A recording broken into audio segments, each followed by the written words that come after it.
Hi everyone, my name is Chaitni and I am a mindset and nutrition coach. I help clients cope with stress, depression, or anxiety through healthy habit formation, lifestyle changes, and proper nutrition. Every week I drop a wellness related video, so if wellness interests you or intrigues you, please make sure to subscribe to my channel. I also blog with self-care and self-love reminders, so if you need any of those and you like to read, make sure to subscribe to my blog. The link will be in the description below. And lastly, if you'd like constant reminders or if you need some tips for your health and well-being, make sure to follow me on Instagram at Imperfect Bodies by C Modi. So this week's video is all about how to feel less lonely. Loneliness is one of the biggest causes that leads to stress, depression, a lot of mental health issues, and so many other negative emotions. A lot of times when we think of loneliness, we think it's just a mental health issue or it's just an emotion, when actually it has a major ripple effect on all other parts of your life. If you think about it, when you're lonely, what are you going to do? You're going to seek comfort. And when you're at your lowest, you don't always seek comfort in the healthiest of ways. And that's what I'm going to share with you today is some healthy ways of reconnecting and not feeling so isolated. But going back to some of those unhealthy ways, you might turn to food for comfort, and that might lead to, frequent emotional eating. It might lead to you getting into a toxic relationship or surrounding yourself with people who don't necessarily have the best interest for you. You might even, it might lead to stress. It might lead to burnout. It might lead to people pleasing. There are so many effects of loneliness. And we don't quite realize that in the moment. But, do a check-in with yourself. Just pause and figure out, if you are feeling lonely or if you are showing some symptoms of loneliness, then take some time and figure out if the suggestions that I share with you might actually resonate with you. It's normal to feel lonely every now and then. I think as human beings, we all experience that. But if it's an emotion that stays with you and that you experience more often than not, then definitely, make use of the tips that I'm about to share with you and let me know how it goes. Okay, so suggestion number one is to belong. So what is the opposite of feeling lonely, right? It's having a sense of belonging. So whether you belong to an organization, to a league, to a group, make sure you belong to something that actually means something to you. Don't just do it because everybody else is doing it. If everybody else is signing up for a certain kind of workout class or a certain gym, or being part of some kind of entrepreneurial group, but that doesn't resonate with you, then it's pointless. So find some of these organizations that you can actually belong to and get something out of, where you feel like you've met your people. These could be sports leagues, just amateur sports leagues. It could be volunteering somewhere. It could be a women's wellness group. It could be some your neighborhood organization or a neighborhood community group. There are plenty of options. And if there's nothing, then you can always start something on your own. I promise there will at least be one other person that's in the same boat as you. So that is something that you can always do. And as you're exploring this, be patient. It takes a while to figure out who your people are and where you belong. It doesn't mean that the first event you go to or the first group that you join is going to be the last. I went through this as well. You have to be patient as you explore, and you have to allow yourself to explore. So if something feels like, okay, this is not for me, I don't really feel like I fit in, that's okay. There are hundreds of other events and groups and organizations that are available that you can experiment with. So have fun experimenting with them, because that's a part of the journey, and that's the beauty of it. Now, where do you find these places?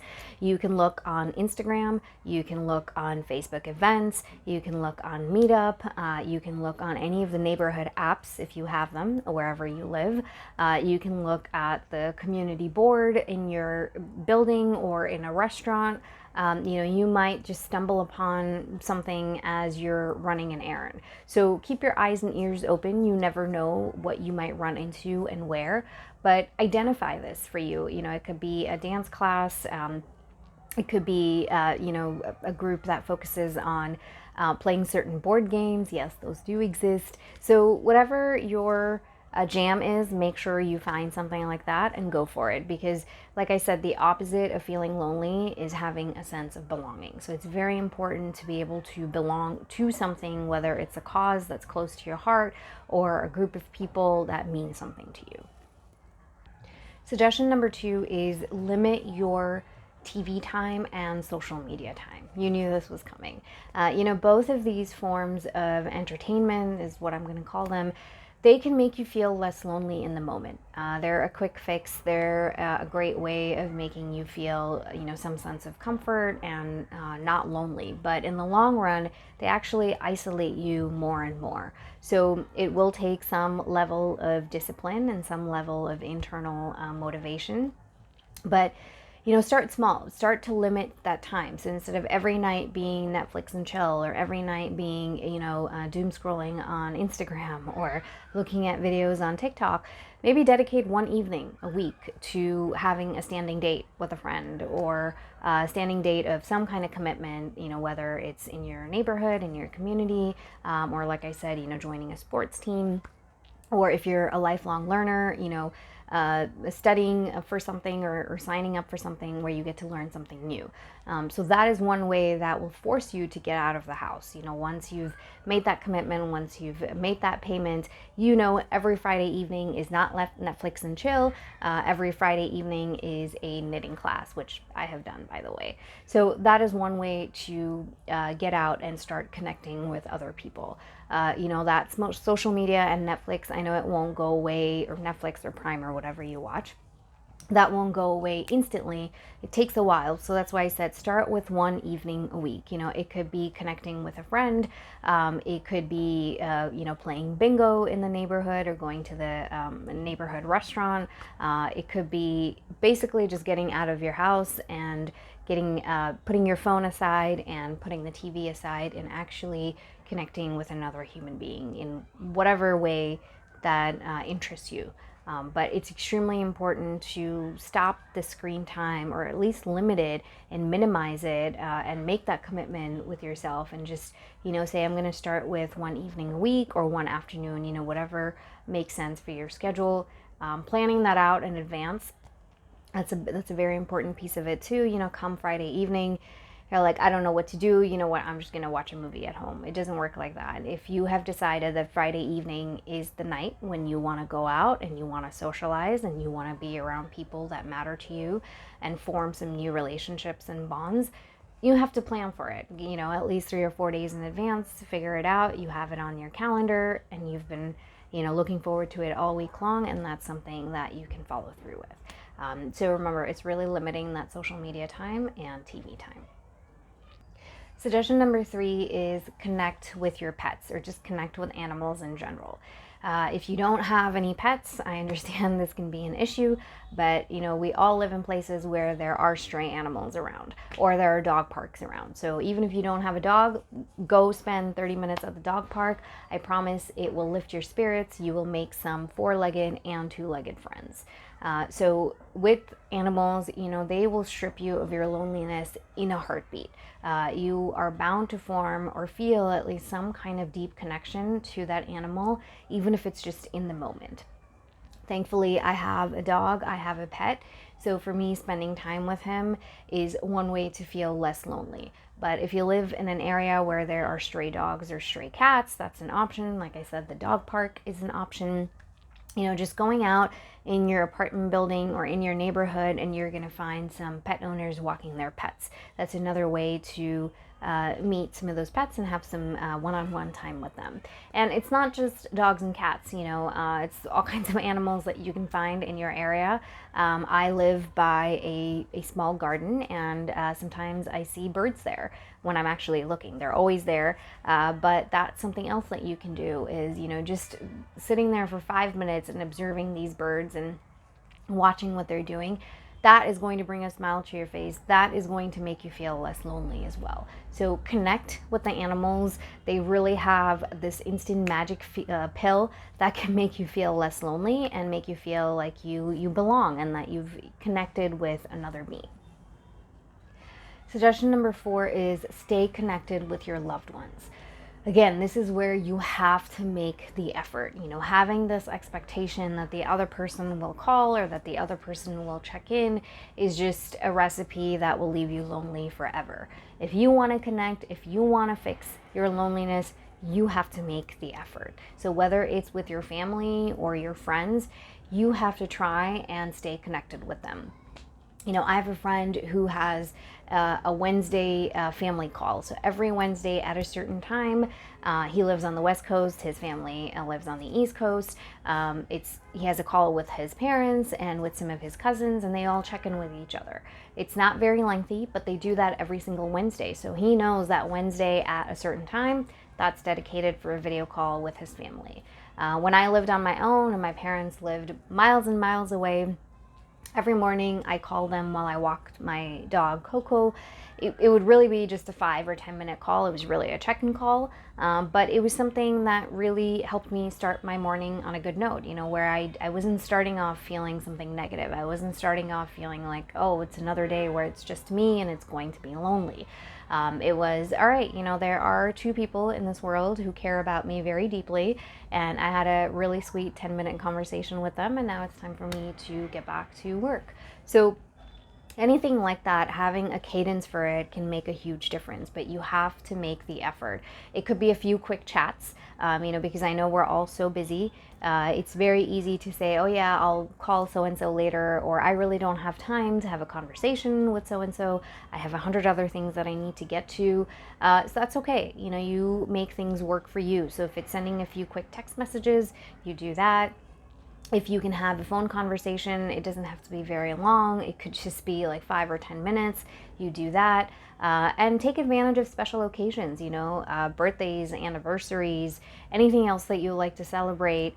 Pick up the phone and use it for a good purpose. Do a video call with the person. Most of my friends live halfway across the world. So for birthdays and for anything special, we try to get on a video call and wish each other, because that's another excuse just to see each other and feel a little bit more connected. It's something that we're working on, trying to have more frequent video calls because that makes us feel connected. But you do you. It could be a 15-minute video call once a week or once a month, however things work out for you. But you have to stay connected to other people, especially if they don't physically live around you, which is very common nowadays. You have family and friends, that live far away or in a different state or even a different country. So you have to make that time and just pick up the phone and reach out to them. Worst case scenario, that person's going to be busy and they might say, hey, I'll call you back in 10 minutes, or can we connect, on so-and-so date. That's okay. At least you've made the effort and you have tried to reach out to somebody and do something about your loneliness. Suggestion number 5 is figure out what is contributing to your loneliness. It's not just about finding solutions, but it's also thinking of the causes and the triggers so you can eradicate the loneliness long term, and it's not just temporary solutions that you're looking for. So are there certain times during the week or certain times during the day when you feel more lonely, or are there certain events or certain festivals when you feel really lonely? So start to figure out the patterns, start to figure out what is the cause of this loneliness, and then you can start looking for solutions. What is the issue that's leading to making you feel this way? The answer is not just get up and move, because that's not always a reasonable thing to do. So in that case, how can you get a little bit more creative and look for solutions that will fit your lifestyle? For example, if you work from home and you live on your own, it can get very lonely very quickly. So maybe at the end of your workday, you have a colleague with whom you have a quick recap, or you have just a 10-minute chat and kind of catch up each other on how your day was spent. Or maybe, just have a chat about your personal lives. Whatever it is, you can always do that. You can find ways where it doesn't have to feel so lonely. If you're somebody who used to have these wonderful Sunday brunches with your family or with your friends, but now that's not an option because you've moved and you don't have family and friends where you are, then start your own tradition. On Sundays, maybe you have your own kind of Sunday brunch And you can host some people that you're getting to know and get everyone together on Sundays for brunch. And that way you're taking a step towards trying to figure out what you can do to minimize the feeling of being lonely. You know, when you focus on that negative aspect, and when you focus on, oh my goodness, I don't have any family, oh my goodness, I don't have any friends, oh my goodness, I don't know how to make any friends, oh my goodness, I don't really like anybody, I can't really connect with anybody. When you focus on that, it takes your energy away from finding solutions. So yes, fine, that's the reality, that's okay, but put your time and energy and your focus into looking for solutions. How can you work around that situation and figure out a way to limit that loneliness? So those are the 5 tips that I shared with you. Pick one. Like I always say, you don't need to do everything all at once. Change does not happen overnight.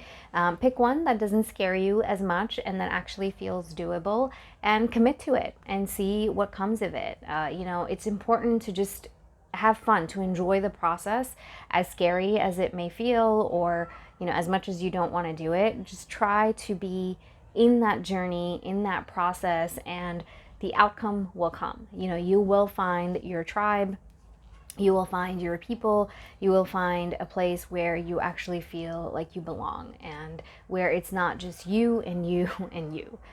So there is hope. It can happen. You can turn things around. But it's very important to address these feelings of loneliness. Like I said, the TV, streaming, social media, all of that, those are band-aids. They will work short term and they will perpetuate the feelings of loneliness, which will just make life even worse. And it will lead to some very, very unhealthy habits that can lead to chronic diseases and a lot of other issues down the road. So check in with yourself. If you think you're one of those people who is feeling lonely for whatever reason, you could be surrounded by your family and friends and still feel lonely. So if that's what's happening, do a check-in, evaluate your situation, and then pick something from one of the suggestions I shared and go with it. You have one life to live. You shouldn't be living it feeling this lonely. As always, thank you so much for stopping by and giving me your time. I will catch you here next week. In the meantime, please take care of yourself, and I will see you soon. Bye.